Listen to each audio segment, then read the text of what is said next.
Today, we are taking a look at a car that I think is often overlooked, the 2010 Nissan 370Z.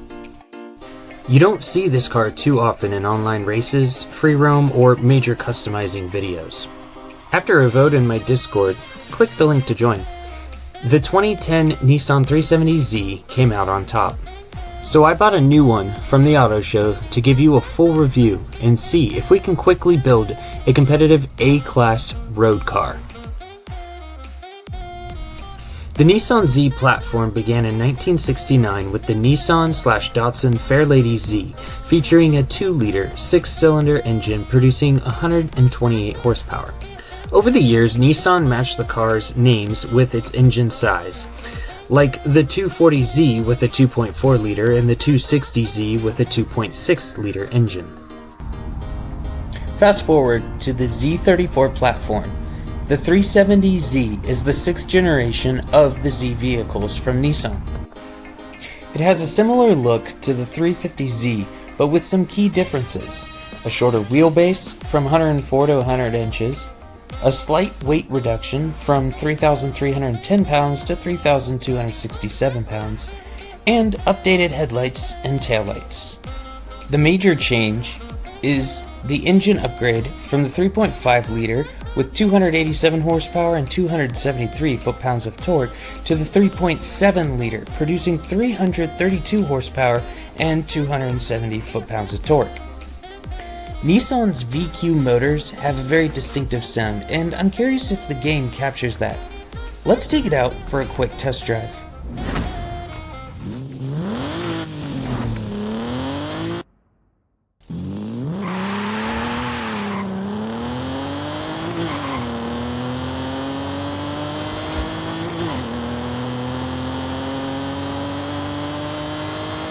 Unfortunately, the game doesn't capture the true audio of the VQ37 engine.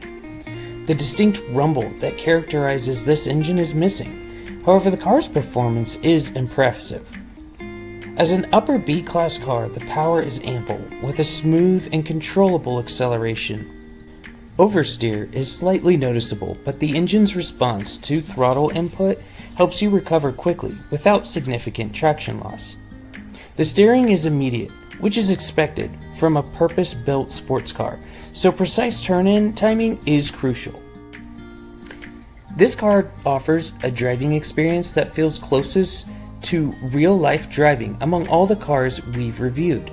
As Cast Hayes has said before, this car is good at everything without excelling in a single area. One downside is the brakes, which tend to lock up easily, causing understeer and oversteer in turns, even with ABS on. Now, let's head back to the garage and explore the customization options. Starting with conversions, we have the standard 6.2 V8 from the Corvette, the RB26 from the Skyline, which feels more fitting for a Nissan, and the 2JZ 3-liter for racing. There are also standard all-wheel drive swaps and a great selection of aspiration conversions, including twin turbos, twin scroll superchargers, and the centrifugal supercharger. For body kits, there are 2 Nismo options, a Forza front splitter, several wing choices, including 2 from Nismo, 2 rear bumper options, and matched side skirts. These customization options are fantastic for creating a unique look. Finally, the wheel spacing options add to the customization possibilities. I'm going to build a fresh setup and be right back with the results. I decided to go with the first Nismo body kit because of its sleek design and authentic Nismo aesthetics. This kit really captures the essence of a road car that transforms into a track beast on the weekends. Plus, I found an amazing livery that perfectly complements this setup. After adding handling mods to enhance braking and turn-in, I boosted the performance with a small centrifugal supercharger. This setup now delivers over 550 horsepower, but still only 370 foot-pounds of torque, bringing in the car's weight to just about 3,000 pounds. I couldn't wait to test this build on Lighthouse Speedway, so I headed straight to the Event Lab Island for a 5-lap challenge. From the first turn, the car exhibits significant oversteer, requiring careful management. However, after a lap of acclimatization, I mastered its handling, with each lap being consistently faster with each millisecond. The Nissan clocked a best lap time of 1 minute 10.237 seconds. Precision braking was essential at the Lighthouse corner, and managing the throttle in the tunnel exit hairpin was crucial to maintaining grip. This time ties with our Lamborghini Countach build, placing it in 6th place, ahead of the Supra and Hammer wagon. So let's break down the overall rating, starting with style. The stock 370Z is quite understated, with minimal distinctions from the Z33 350Z, except for subtle body lines and refreshed headlights and taillights. However, the Nismo body kits drastically improve its aesthetics. With proper wheel spacing and a set of 3-piece wheels, this car earns a solid 8 points for style.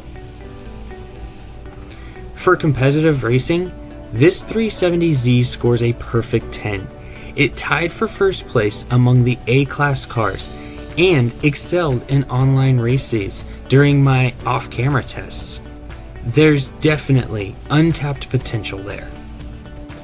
Finally, the fun factor. I truly enjoyed this car. Not only was driving the final version fun, I very much enjoyed building the car. The options I have to pick from, and getting them on the car, and then taking a look at how the car appeared right after was very satisfying. And truly, I enjoyed posing this car up around Mexico for some photo shoots. I would have to score this as a 9. I loved bringing this out and people being shocked at how well it did. This caused me to have even more fun in this car. And this will earn the car a score of 27, placing it just below the Mustang. I thoroughly enjoyed reviewing this car and uncovering its hidden potential. It's exciting to see the 370Z outperformed more renowned names. I'd love to hear your thoughts on the Z platform and how it compares to the 2019 370Z Nismo. Let me know what you would like to see reviewed next. Don't forget to like, subscribe, and comment, and as always, safe driving.